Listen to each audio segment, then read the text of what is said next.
My next two guests are two of Australia's best defence experts in their own right. Former senior ADF officer Kate McGregor and Executive Director of the Australian Strategic Policy Institute, Peter Jennings, join me from Canberra. Kate, I'm going to start with you. You've worn the uniform for two services, Army and Air Force.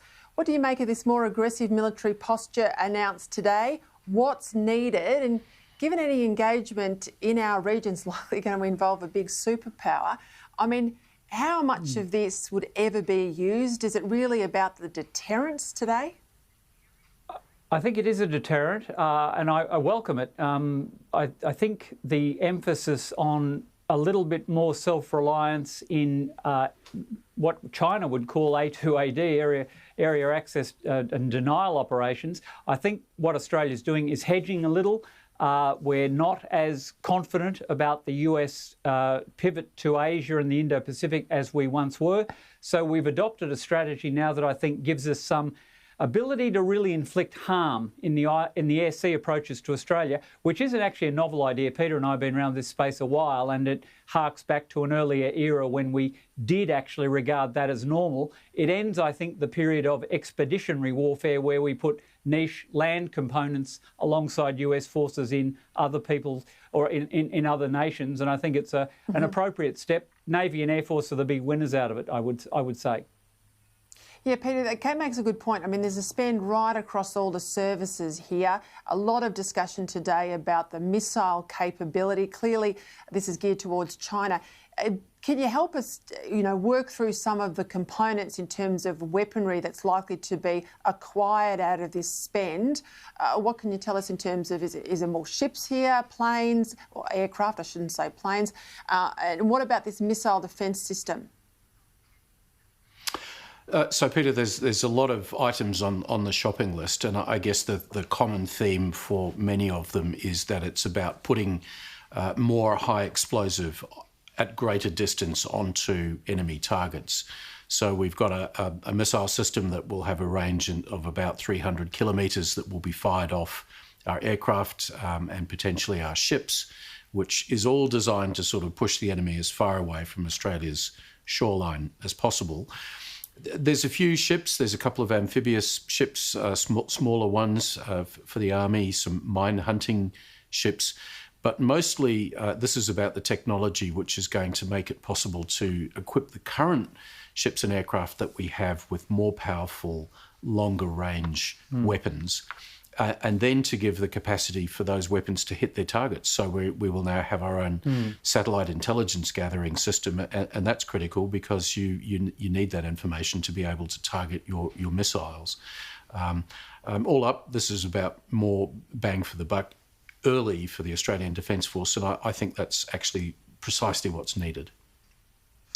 Kate, we know China's squeezing the freedom out of Hong Kong. We saw that legislation pass overnight. We know the ongoing moves against Taiwan. What happens here if China abrogates the one country, two systems deal? And what does Australia do if China attacks Taiwan and Taiwan resists? I think that's a question that's being asked in strategic circles, and Peter, in a very prescient piece, the other Peter, flagged a potential, Taiwan Straits crisis to coincide with the US presidential election. It is an incredibly opaque regime. It's hard to tell exactly what's driving them. With totalitarian regimes, sometimes bellicosity is a symptom of internal weakness, and Peter and I were talking about that earlier. Maybe the pandemic has hurt them worse than we think at home. But I also think they're interpreting some of the Western decay and the US inability to dominate inside the first and second island chains as an opportunity to bring forward their timetable on Taiwan. What happens if they do that? It's a real risk. The US guarantee now is very hard to enforce without escalating to nuclear. That's the real problem we've got. That security guarantee was predicated on projection of conventional forces, and I'm not at all sure the United States has that capability at the moment, now that it's got no permanent forward bomber presence in Guam, for instance. Peter? Just to add to that, Peter, if I can, I think that we are clearly seeing Xi Jinping take more and more risk. And I think Kate's right. This is because he thinks his personal situation is perhaps more at threat in China than has been the case so far. But I reckon the window to look for a potential Taiwan scenario is from the time of the presidential election, 3rd of November this year, through to about mid-June, which is the 100th anniversary of the founding of the Communist Party of China. And that is an anniversary that Xi Jinping has said great things should happen for China by that time. So we've got, 7 or 8 months where I think there will be maximum pressure on Taiwan, and what Australia should be doing and the democracies should be doing is not allowing China to get away with that. And not allowing it to sneak up on it either, but because we need to understand that this is something that we can actually help now. Kate, I've got to ask you, I noticed Labor was pretty quiet about all of this today, and you normally expect a degree of bipartisanship, but of course this has all got such a long lead time. You'd want Labor committed to as much of this document as the coalition. Will they, be committed longer term, do you think, or is it going to be revisited? Because, this is a big span. The commitment's got to stay the course.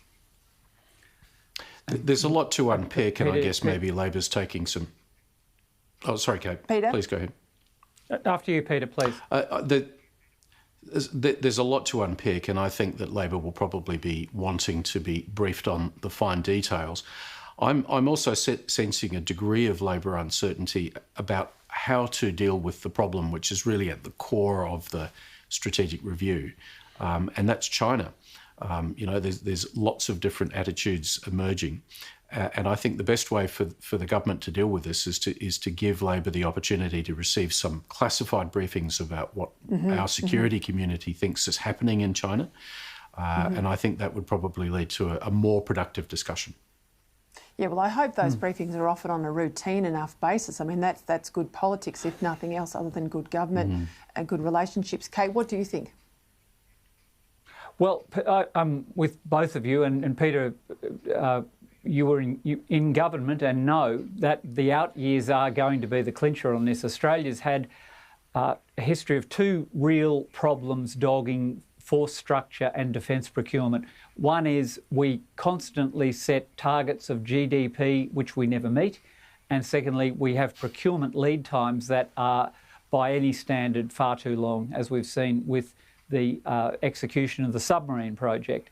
And again, I guess I should have said at the outset of the program, I think some of this delivery of more kinetic effects, greater hitting power further away, is actually a hedging strategy to use air platforms and unmanned systems to hedge the long delay time on the submarine. So I guess I would welcome bipartisanship on the package, and Peter Jennings and I guess have fingers crossed that people will honour the funding as we go forward, because we know there's massive pressure on the economy going forward, and defence tends to suffer. We're about to enter a period not unlike the Depression, and we went into World War II, two totalitarian capitalist states in the global system on the eve of World War II, coming out of a depression, and Australia's defence spending was risible during that period. So let's hope we don't fall for that again.